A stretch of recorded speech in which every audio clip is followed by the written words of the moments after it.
O pó se ergueu atrás deles como um aviso antigo, daqueles que a terra envia antes da morte. 3 cavaleiros surgiram no limite do horizonte ao pôr do sol, silhuetas recortadas contra a luz dourada que morria devagar.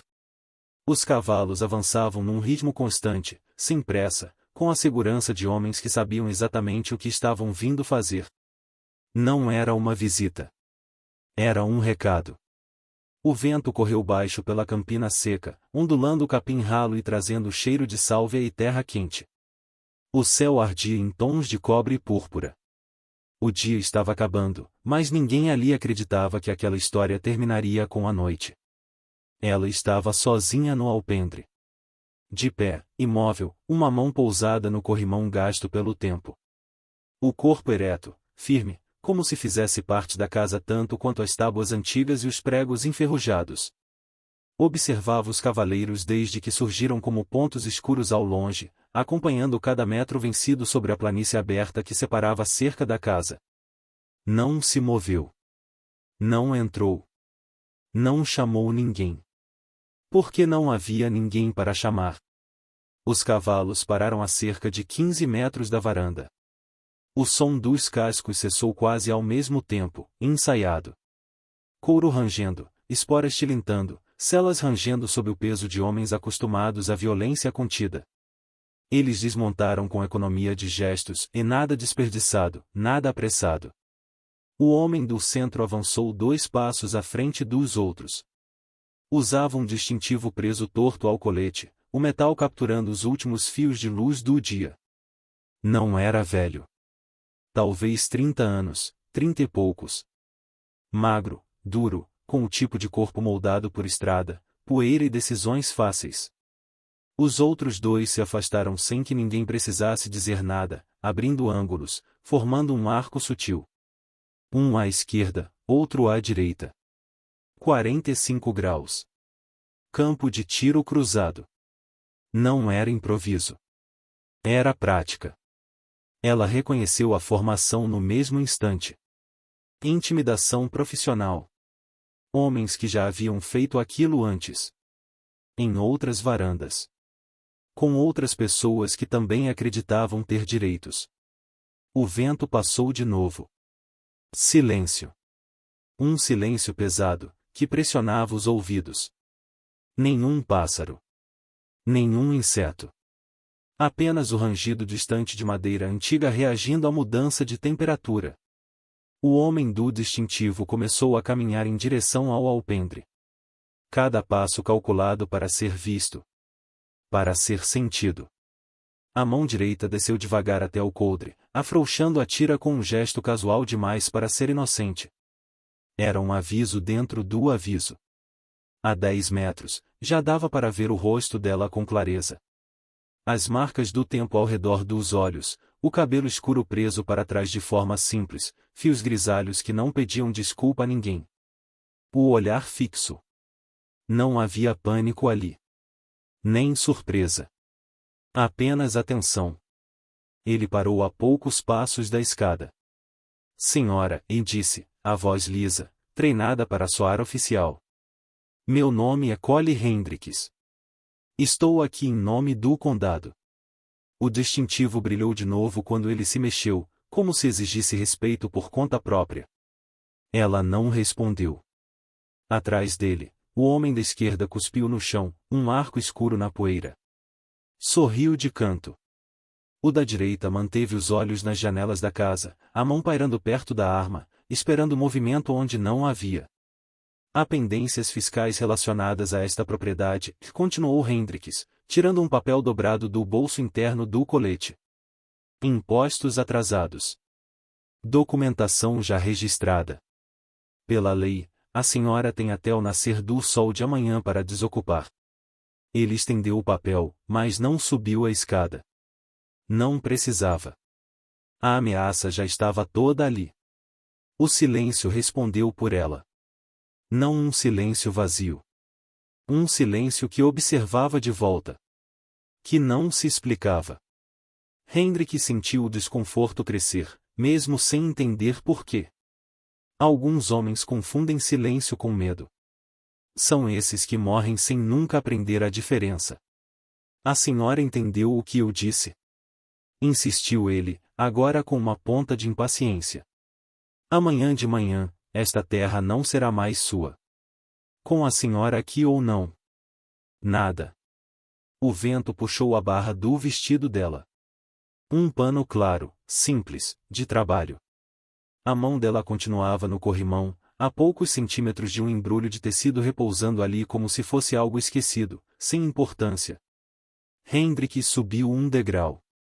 Apenas um. Estamos tentando fazer isso da forma fácil, disse, a voz endurecendo. Não há necessidade de ninguém se machucar. Foi então que ele cruzou a linha. Seu marido não está mais aqui para protegê-la, completou, deixando as palavras caírem como lama. O homem da esquerda riu baixo. Nervoso. O da direita mudou o peso do corpo, tensão percorrendo o braço armado. Ela ergueu os olhos até encontrar os dele. Azel. Firmes. Sem piscar. Por um instante curto demais para ser chamado de pausa, o mundo pareceu prender a respiração. Hendrik sentiu algo que não combinava com a cena, e não era medo ainda, mas uma sombra dele. A sensação de que estava diante de algo que não constava nos papéis que carregava. Algo antigo. Algo que não se movia quando pressionado. Ele abriu a boca para falar de novo. Não disse nada. Porque naquele olhar não havia súplica. Não havia pedido. Havia decisão. Tomada há muito tempo. O sol tocou o horizonte, espalhando luz vermelha pela planície. As sombras se alongaram. O dia morreu devagar. E ali, naquele alpendre isolado, com 3 homens armados diante de uma mulher que não recuava, o destino já estava em movimento, e mesmo que nenhum deles ainda soubesse como terminaria. Para entender por que ela não recuou, é preciso voltar no tempo. Muito antes daquele pôr do sol. Território de Montana, 1884. Naquela época, o mapa ainda mentia. As linhas desenhadas em Washington não captavam o vazio real entre um assentamento e outro, nem o silêncio que se estendia por dias de cavalgada. A terra não se importava com títulos, selos ou assinaturas. Ela respondia apenas a quem ficava. A quem suportava o inverno. A quem enterrava os mortos e continuava. A fazenda existia ali havia mais de 30 anos. Um retângulo irregular de terra aberta, cercado por colinas baixas e cortado por um riacho estreito, mas constante. Água limpa. Corrente. Um milagre naquela região. Onde a água passava, a vida insistia. Ela chegou jovem. Vinha com as mãos calejadas demais para a idade e os olhos atentos de quem já tinha visto mais do que costumava contar. O homem ao lado dela, e o marido, entrou-se pouco além de um cavalo magro, algumas ferramentas e uma determinação silenciosa. Não eram ricos. Não eram protegidos. Tinham apenas tempo, esforço e uma terra que ainda não tinha decidido se os aceitaria. A casa foi levantada devagar. Primeiro um abrigo tosco, depois paredes de madeira melhor aparelhadas, um telhado que não vazava mais tanto. As pedras da fundação vieram do próprio leito do riacho. O celeiro levou anos para ficar pronto. Cada inverno arrancava algo deles. Cada verão cobrava em suor. Ainda assim, ficaram. Trabalhavam lado a lado. Não havia divisão clara entre tarefas de homem e de mulher naquela terra. Ela paria bezerros quando preciso, empunhava o machado, consertava telhados antes das nevascas. Ele cavava, cercava, cuidava do gado e aprendia, aos poucos, a respeitar o silêncio dela. Construíram mais do que uma fazenda. Construíram um ritmo. Quando ele morreu, não foi uma tragédia repentina. Foi um cansaço que se acumulou por décadas. O médico falou em pneumonia, mas ela sabia a verdade. O corpo dele simplesmente tinha pago o preço inteiro da terra. Enterrou-o numa elevação baixa, de onde se podia ver o riacho serpenteando entre as pedras. Uma lápide simples. Nome. Datas. Nada além disso. Ele nunca foi homem de palavras grandes. Depois disso, o mundo encolheu. Ela continuou. Porque não havia alternativa. Continuou acordando antes do sol, cuidando dos animais, limpando armas que quase não usava, mantendo as cercas firmes. Ia à cidade uma vez por mês. Comprava farinha, sal, munição.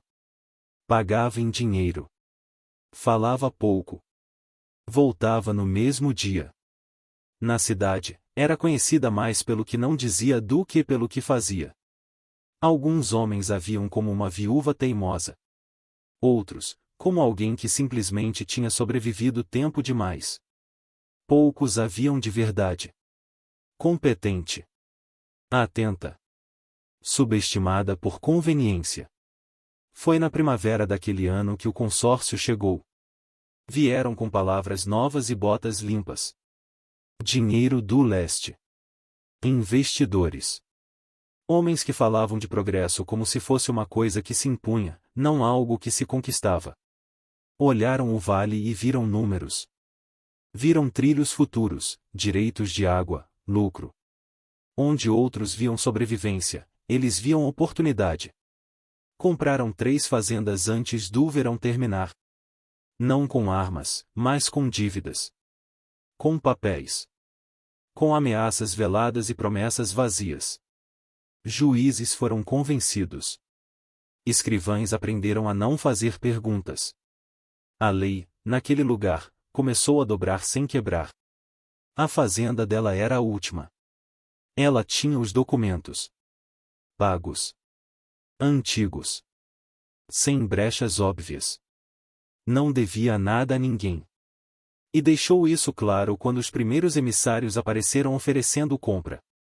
Recusou sem levantar a voz. Sem negociar.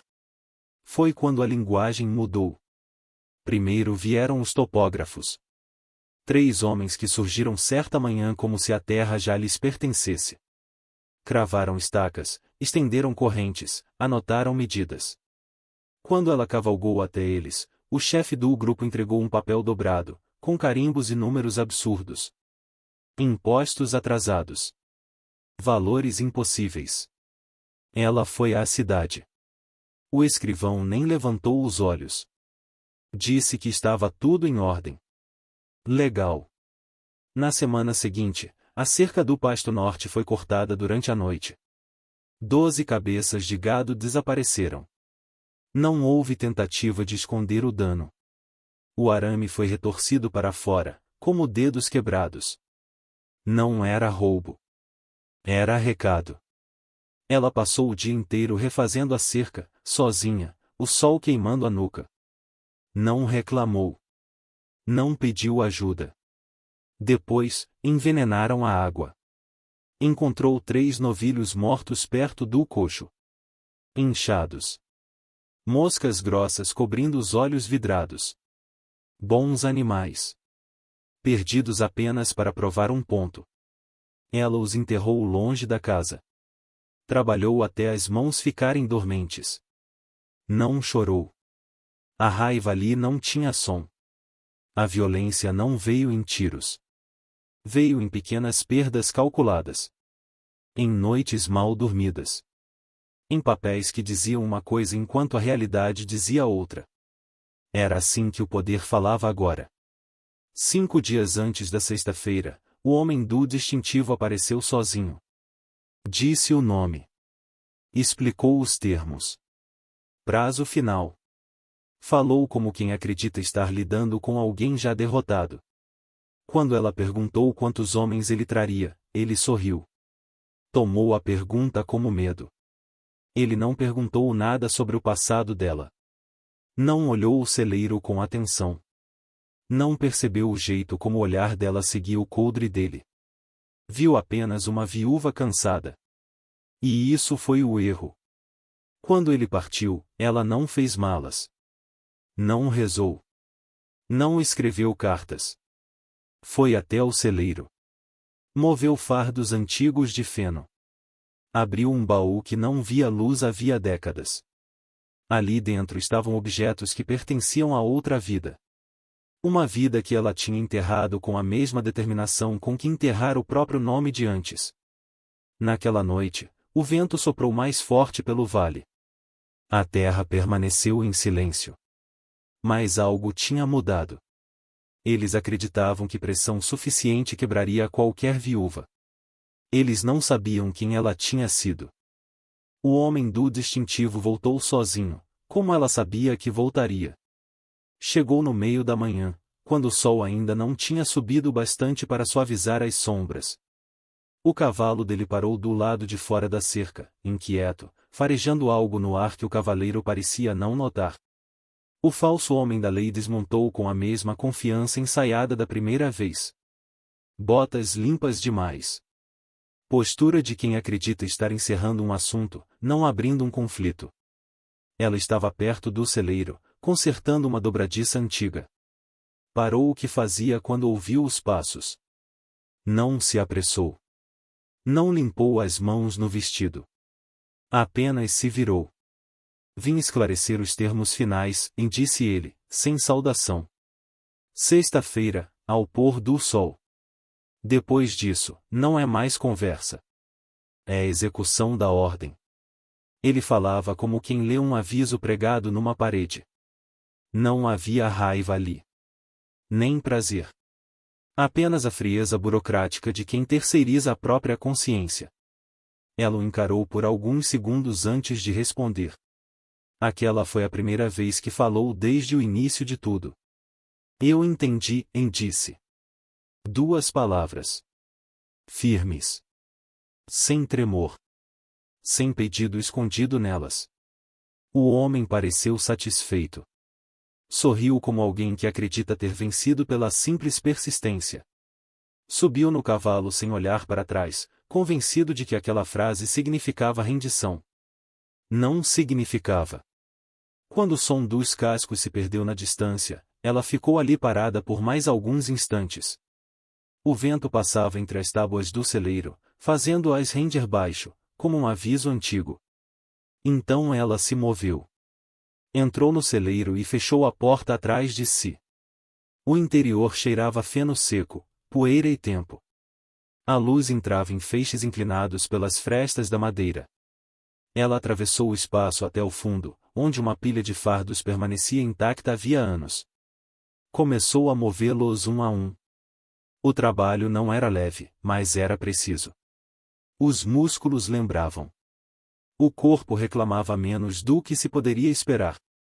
Atrás do último fardo, coberto por uma lona grossa e escurecida, estava o baú. Era de madeira reforçada com tiras de ferro. As dobradiças tinham marcas de ferrugem. O cadeado, antigo, ainda resistia. Ela o abriu sem pressa. Como quem desenterra algo sabendo exatamente o que vai encontrar. Dentro, o passado esperava. 2 pistolas repousavam lado a lado, envoltas em tecido grosso. Colt PAC Makers. Personalizadas. Os canos longos, o metal bem cuidado apesar dos anos. Os cabos de madeira escura traziam entalhes delicados, feitos à mão, já gastos onde os dedos costumavam se apoiar. Não eram armas comuns. Eram extensões de alguém que as conhecia intimamente. Havia também um coldre duplo, de couro grosso, trabalhado com desenhos que o tempo não conseguiu apagar. O cheiro de óleo antigo ainda permanecia ali. E, dobrado no fundo do baú, um cartaz amarelado, as bordas rasgadas pelo uso e pelas viagens. Ela o abriu com cuidado.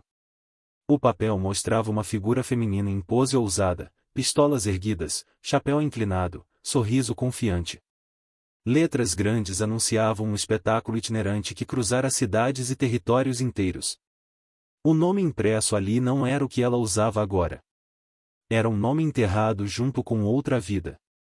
Na década anterior, aquele nome fora conhecido de Dodge City a Sacramento. Uma atiradora que fazia o impossível parecer simples. Que acertava moedas lançadas ao ar, apagava velas à distância, arrancava cartas de baralhos em pleno galope. Multidões pagavam para vê-la desafiar homens maiores, mais rápidos, mais confiantes, e vencê-los com um sorriso tranquilo. Ela não era fora da lei. Não vivia de sangue, mas vivia de precisão. E de olhos atentos demais sobre si. A fama vinha fácil. O cansaço também. Ser espetáculo cobra um preço que o aplauso não paga. Dormir em cidades que nunca se tornam lar. Ser olhada como curiosidade. Ter o talento reduzido a truque. Aos poucos, o som dos aplausos começou a soar vazio. A arma, pesada.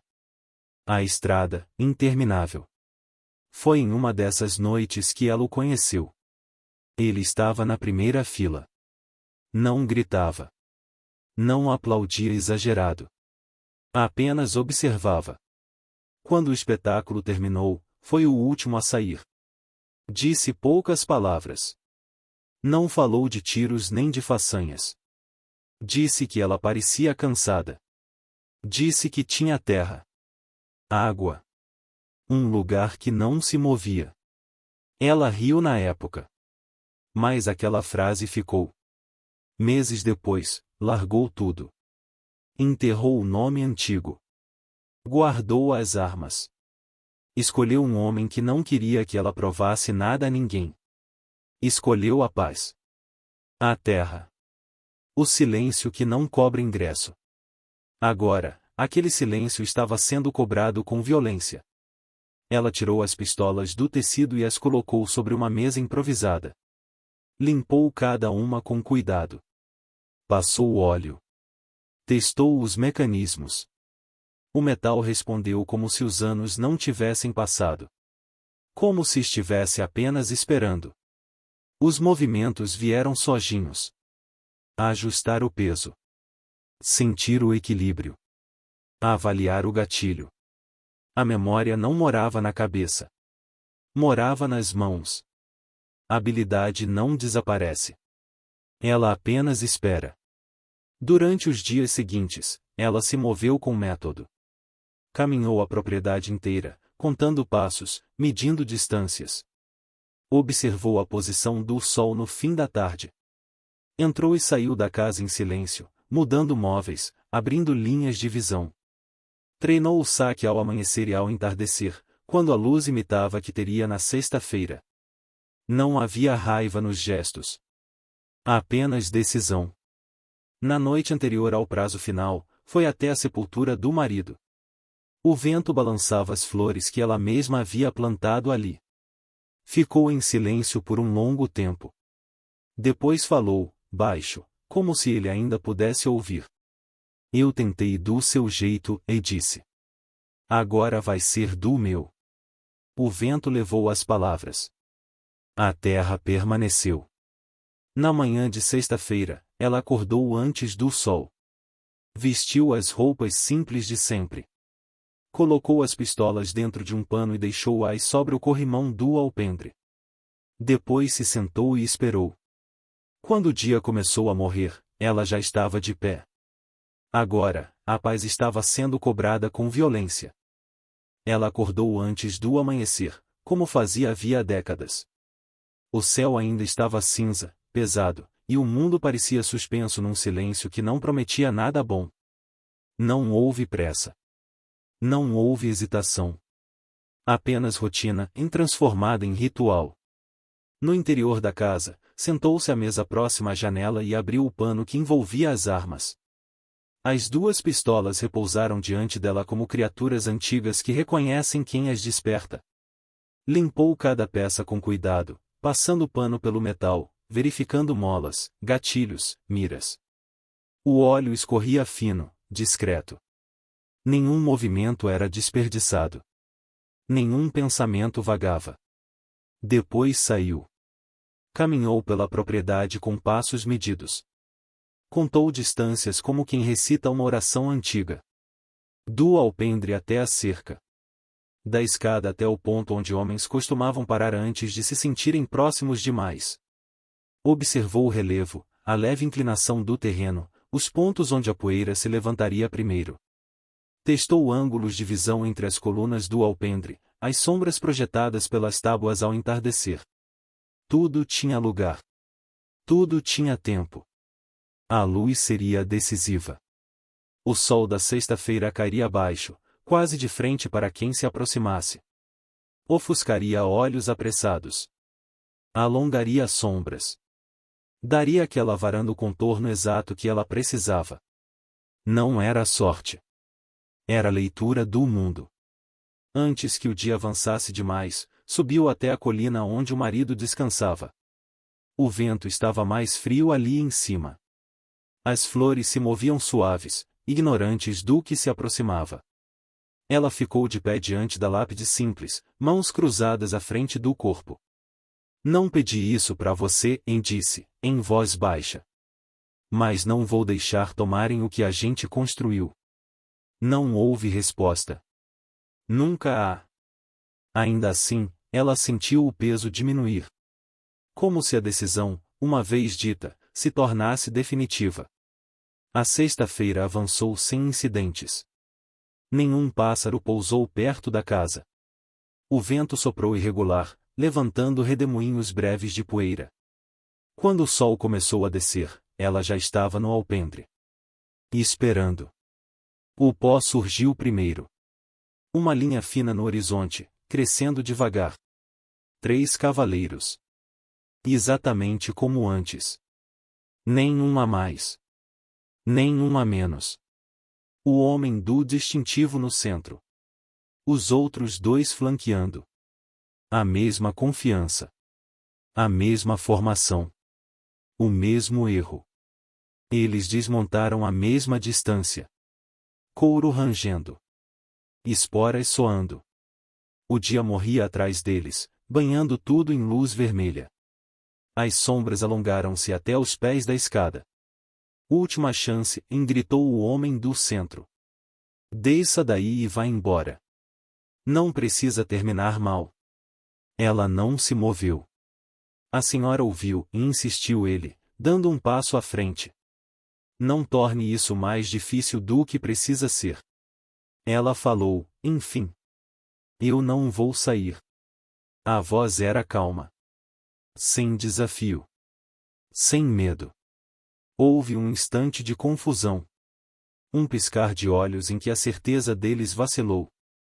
Então ela se abaixou e puxou o pano do corrimão. As pistolas apareceram à luz do entardecer. O metal refletiu o sol baixo. Os cabos encaixaram-se nas mãos dela como se nunca tivessem sido largados. O homem da esquerda foi o primeiro a reagir. Reagiu errado. Pressa. A mão dele desceu rápido demais para o coldre. O movimento foi amplo, descuidado. Ela já estava em ação. O saque veio cruzado, fluido. 2 braços, 2 canos subindo quase ao mesmo tempo. O primeiro disparo ecoou seco. O homem da esquerda foi atingido no peito antes que a arma dele limpasse o couro. O impacto girou. Ele caiu sem um som, o corpo levantando poeira ao atingir o chão. Ela já estava girando. O segundo homem, à direita, havia entendido o erro tarde demais. Tentava ajustar o saque, corrigir a posição. O tiro dela o alcançou no ombro. O osso quebrou com um estalo abafado. Ele gritou, a arma escapando dos dedos. Caiu de joelhos, depois de lado, berrando. O homem do distintivo era rápido. Mais rápido que os outros. O suficiente para disparar. O tiro dele passou perto demais. A bala atingiu a coluna do alpendre, arrancando lascas de madeira que explodiram no ar. Ela já estava em movimento, abaixando o corpo, mudando o ângulo. O segundo disparo dela veio quase sem pausa. O homem do centro foi atingido alto no peito. A força do impacto fez parar, surpreso, como se tentasse entender o que havia acontecido. Olhou para baixo. Viu o sangue. Caiu de costas, levantando uma nuvem vermelha de pó. Silêncio. A fumaça da pólvora pairou no ar quente. O cheiro metálico misturou-se ao da terra. Ela permaneceu imóvel por um segundo a mais do que o necessário, avaliando. O homem à esquerda não se mexia. O do centro também não. O da direita chorava, tentando se arrastar. Ela desceu os degraus. Cada passo firme. Controlado. Chutou as armas para longe dos corpos. Parou diante do sobrevivente. Ele levantou o rosto, branco, os olhos cheios de pavor e dor. Não, e conseguiu dizer. Por favor. Ela o observou por um instante. Viu ali não um inimigo, mas uma mensagem em potencial. Você vai viver, e disse. Vai montar no seu cavalo e voltar. Vai contar exatamente o que aconteceu aqui. Ele assentiu com força, lágrimas misturadas à poeira. Ela o ajudou a se levantar, mesmo com o braço ferido. Entregou-lhe o cavalo. Observou enquanto ele partia cambaleante, deixando um rastro escuro no chão. Entre rápido e mais rápido, homens morrem. Quando o som dos cascos desapareceu, ela olhou para os corpos estendidos diante da casa. O sol havia quase sumido. A noite se aproximava. A notícia viajaria mais rápido que qualquer bala. A manhã seguinte nasceu fria e clara, como se a terra quisesse observar o que restara sem interferir. Não houve curiosos. Não houve testemunhas. Apenas ela, a pá e o chão duro. Enterrou os 2 homens mortos num canto distante da propriedade, longe da casa, longe da colina onde o marido descansava. Cavou sozinha. O trabalho foi lento. O braço doía onde a bala a havia ferido de raspão, mas ela não parou. Não colocou cruzes. Não disse palavras. Aqueles homens não vieram buscar descanso. Vieram tomar. A terra os recebeu sem cerimônia. O 3º cavaleiro não morreu. Chegou à cidade no fim da noite, ensanguentado, meio desmaiado sobre a sela. Caiu do cavalo em frente ao estábulo e contou a história entrecortada por dor e medo. Falou da viúva. Das armas. Da velocidade. Do erro. O dono do estábulo ouviu em silêncio. O ferreiro largou o martelo. Alguém correu até o telégrafo. Na manhã seguinte, Silvater Bend acordou diferente. A notícia correu mais rápido do que qualquer mentira poderia conter. Pelo fio do telégrafo, seguiu para Helena. Depois, para lugares que nunca viriam aquela varanda, mas entenderiam o recado. Um homem da lei morto. Outro também. Uma viúva que não recuou. O consórcio respondeu 3 dias depois. Não com armas. Não com homens a cavalo. Veio um advogado de terno claro, suando sob o sol que não perdoava. Trouxe papéis novos. Muitos papéis. Erros administrativos, dizia. Equívocos fiscais. Um lamentável mal-entendido. As dívidas desapareceram. As ordens de despejo foram corrigidas. As desculpas eram formais, ocas, rápidas. Ele não pediu água. Não ficou para a conversa. Voltou para a estrada antes que alguém pudesse fazer perguntas. A terra permaneceu dela. Nos meses que se seguiram, ninguém mais cruzou aquela cerca sem convite. As pessoas na cidade passaram a olhar para ela de outra forma. Não com carinho. Não com intimidade. Mas com respeito misturado à cautela. Como se olhassem para algo que decidiu permanecer quieto, mas podia, a qualquer momento, deixar de estar. Ela seguiu vivendo. Cuidou do gado restante. Consertou cercas. Plantou flores novas ao redor da lápide do marido. Falava pouco, como sempre. Alguns a viam como heroína. Outros, como ameaça. Ela não parecia interessada em nenhuma das versões. O tempo passou como sempre passa e sem pedir permissão. Anos depois, o corpo começou a cobrar. As mãos endureceram. Os joelhos falharam. Montar a cavalo virou esforço demais. Foi então que vendeu a fazenda para um casal jovem, por um preço justo. Não fez discursos. Apenas entregou as chaves, os documentos e o silêncio. As armas voltaram ao baú. Limpa, com cuidado, Fechou a tampa como quem encerra um capítulo que não deseja reler. O baú foi empurrado de volta para o fundo do celeiro. Nunca mais seria aberto. Ela viveu mais alguns anos numa casa pequena na cidade. Ia à igreja aos domingos. Caminhava devagar. As pessoas a cumprimentavam com um aceno respeitoso. Ninguém fazia perguntas. Quando morreu, foi numa manhã tranquila. Sem dor. Sem barulho. Tinha 70 e poucos anos. O funeral foi pequeno. Alguns vizinhos. O casal que comprará a fazenda. O pastor. Alguém colocou flores sobre o caixão, em roxas e amarelas, como as que cresciam na colina. O narrador poderia dizer que aquela história é sobre tiros. Mas não é. É sobre terra. Sobre escolhas. Sobre o momento em que alguém decide não ceder mais um passo. A justiça da fronteira nunca foi limpa. Nunca foi simples. Ela exigia um preço alto demais, cobrado em silêncio e memória. Algumas linhas não existem para serem cruzadas. Algumas histórias sobrevivem porque são verdade. Outras, porque precisam ser lembradas. Se essa história te tocou, deixe seu like.